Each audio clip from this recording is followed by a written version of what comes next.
Welcome, students. So, again, here we are to learn something about the same chapter, that is heat. Let's see what new we have to learn in this lecture.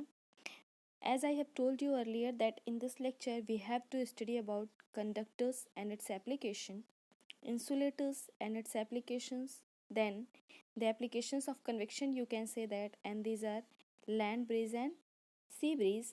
And then after, we will discuss some important give reason kinds of question, which are basically very important for examination point of view.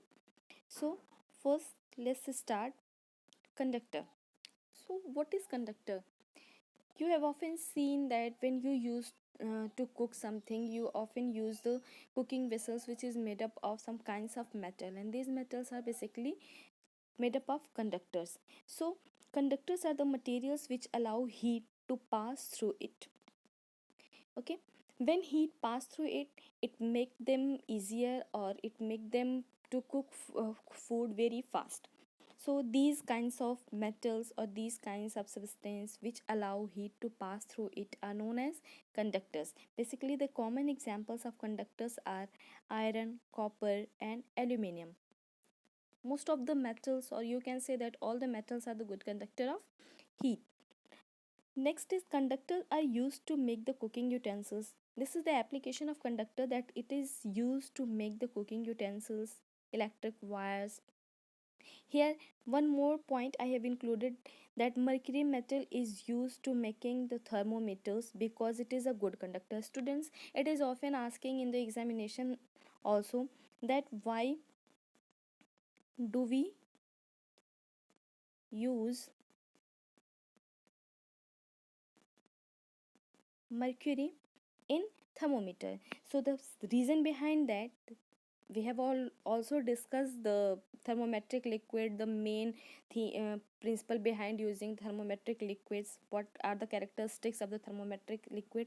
Along with that, it is also the main reason that mercury is the good conductor of heat, that's why it is also used in thermometer. So next is insulator. So insulator is the material, basically these are the materials which do not allow heat to pass through it. Okay, these are the materials, we can say that, types of materials which doesn't allow light to pass through it, or sorry, heat to pass through it, that are known as uh, insulators. It is also known as the poor conductor or bad conductor. Here's few applications of insulators are given. The first one is electric iron is provided with the plastic handles, so that when electric irons gets hot, its plastic handle remains cold and it can be held safely with the hand. You know that if the cooking vessels become hot and if we touch it, we get injured. So these cooking vessels, or the frying pan, or you can say that the electric iron, these all kinds of the conductors instrument which are made up of the conductors are basically provided with the handles, and these handles are made up of insulators. Okay, because these insulators doesn't allow heat to pass through it, and because of that it will be easy to handle safely these kinds of instrument as well as the cooking vessels. So again, here the cooking vessels or cooking utensils are also provided with the handles of made up of plastic. The reason is same, because plastic is insulator, or you can say that it is a poor conductor of heat, that's why it doesn't allow heat to pass through it, and it will make us too easy to handle it, hold it and cook anything. So these, basically these 2 points are often used to ask in give reasons question, that it can be asked that why electric irons are provided with the plastic handles. You have to reason, and the answer will be the plastic handles are the bad conductor, or you can say that it is the insulator, that's why it doesn't allow heat to pass through it and make us safe. Same way, cooking utensils, it can be asked that why cooking utensils are provided with the handles made up of plastic. The answer will be same, which we have discussed earlier. So that's why we have included that these 2 points, so that you can cover this into your question answer format. The next one is, that is very important, we have to discuss in this lecture, that is land breeze and sea breeze.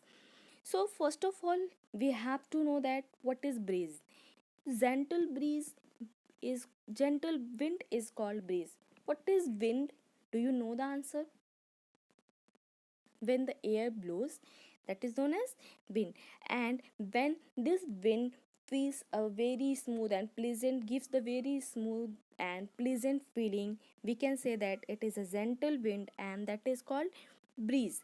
So people living in the coastal areas experience the interesting phenomena called sea breeze and land breeze, which are based on the transfer of heat in the air by convection current. Okay, student, if you remember the last lecture, in that we have discussed about the convection, and I also discussed that what is convection and how does it occurs. So in the same way, into the air also the convection takes place. The air molecules become hotter and it becomes lighter in nature and moves toward the upward direction, and it creates the vacuum or a low pressure zone at the downside. To fulfill this low air pressure zone, the wind again come from high pressure zone to low air pressure zone, and this in this way a soft gentle winds blow, which is called as breeze.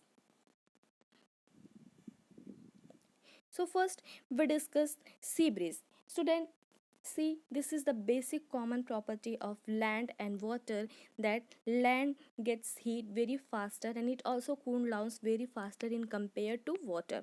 When we take in a vessel or into the pot some amount of water and we take some amount of soil, this is a part of land, so we will be able to measure that the land or the part of the soil becomes much heat much faster in compared to water. So these property of water and land occurs is also responsible during the land breeze and sea breeze. So when during the daytime, when the sun shines, the solid lands get heated to the higher temperature much more quickly than seawater.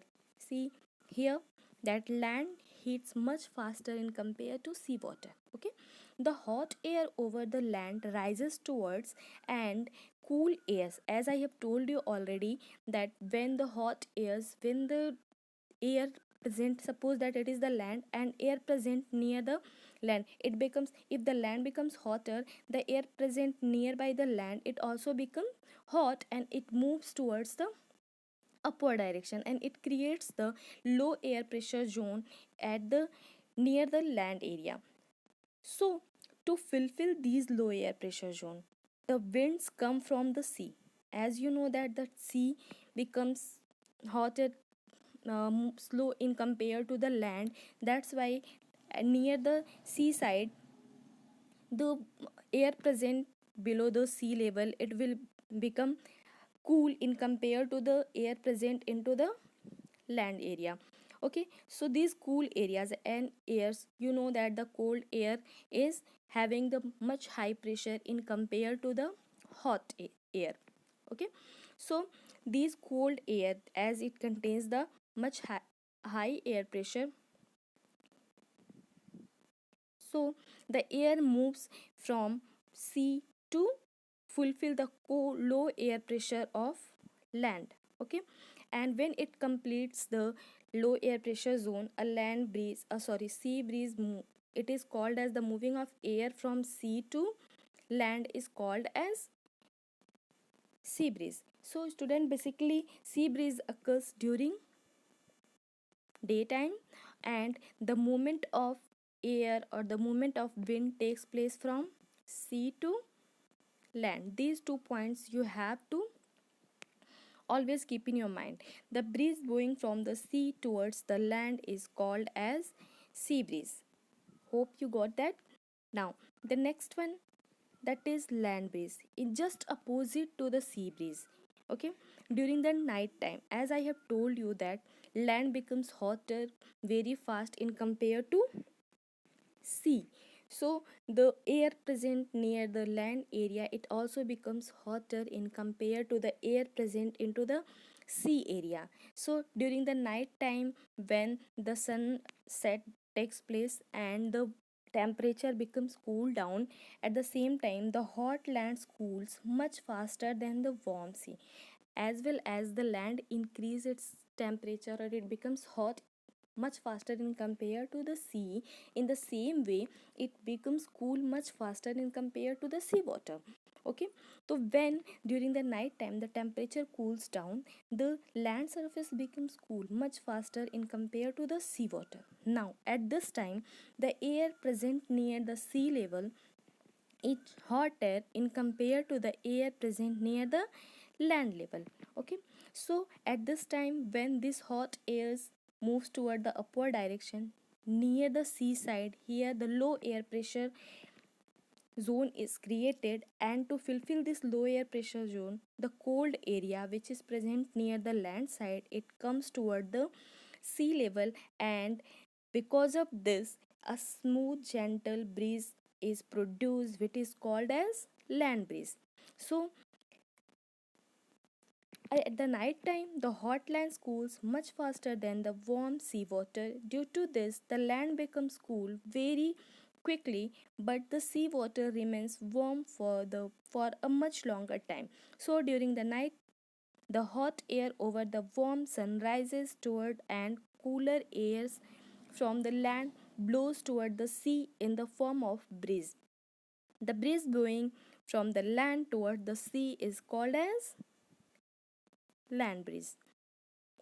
Now, here a diagrammatic representation of sea breeze and land breeze is given. So, let's see. It is the diagram of sea breeze and this is the diagram of land breeze. So, here you can see that during the daytime, this land surface become hotter, and because of the heat, it creates the water also to it becomes the air also becomes hot, and these airs move toward the upward direction, and here the vacuum is created, and to fulfill this vacuum, the cool sea airs from coming from the sea creates the sea breeze. Into the opposite, the air moves from the land towards the sea during the night time creates the land breeze.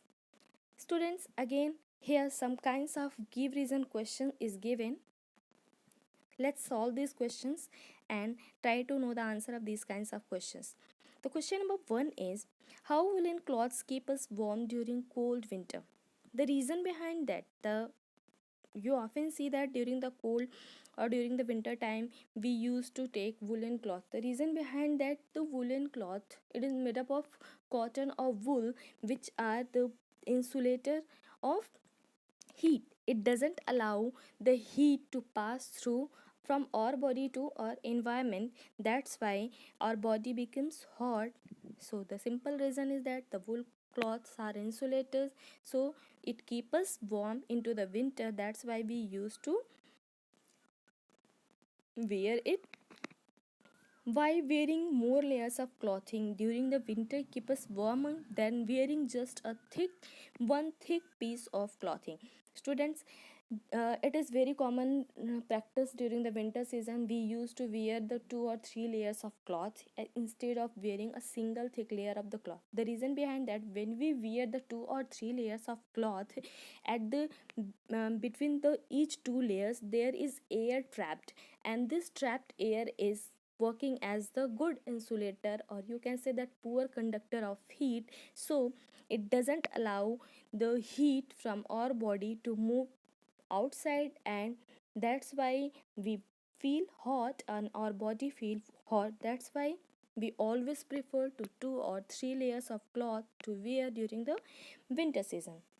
The next question is, why the air in the room gets heated when the room heater kept on a floor in the corner of the room is switched on? The simple reason is that because of radiation. Because you know that the room heaters produce the heat energy, and this heat energy is just transferred into the whole room by the mode of which type of mode of transfer of heat, that is radiation. So just because of the radiation the whole room becomes hot, okay, and the room gets heated. The next one is, why do people prefer to wear white cloth in summer? Student, here again we have to know that the red and white and black color, these are the two colors which are we have to no, just explain it on the basis of the absorbance of the heat radiation, that white colors absorb very less radiation of heat and black color absorbs the very high radiation of heat. That's why we always prefer the white color to wear into the summer, white colors cloth to wear into the summer, because it absorb the very less heat radiation, and if it absorb the very less heat radiation, then our body becomes cool.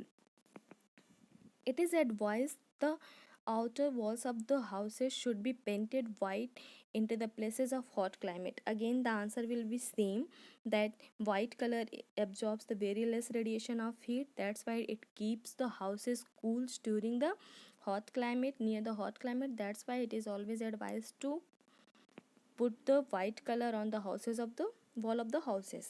Next one is, why is a frying pan made up of metal but the handle of it is made up of plastic or wood? Students, we have discussed the answer. If you remember, I said that the frying pan is made up of metal because metal is the good conductor of heat, while the handle is made up of plastic or wood because it is the insulator, and that's why we able to cook the food in that easily. Next one is, why handles of cooking utensils are made up of plastic? Again, the question is same, that cooking utensils made up of plastic, the handles of the cooking utensils are made up of plastic because plastic is the insulator. It doesn't allow the heat to pass through it, so that we hold the handle and we can cook anything in it. Okay, here the frying pan is made up of metal. The reason is conductor, that's why it cooks the food very fast.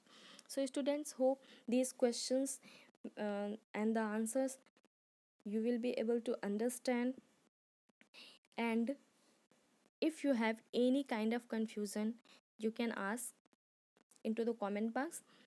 Next lecture we'll study into the next lecture, that is very important, that conversion of the temperature units. You often see that during this chapter, in this chapter we used to convert the temperature. Suppose we have to convert that 49 degrees Celsius into Kelvin, so, or Kelvin to degree Celsius, or degree Celsius to Fahrenheit, degree Fahrenheit. So these kinds of conversion we will study, as well as some kinds of numerical based on the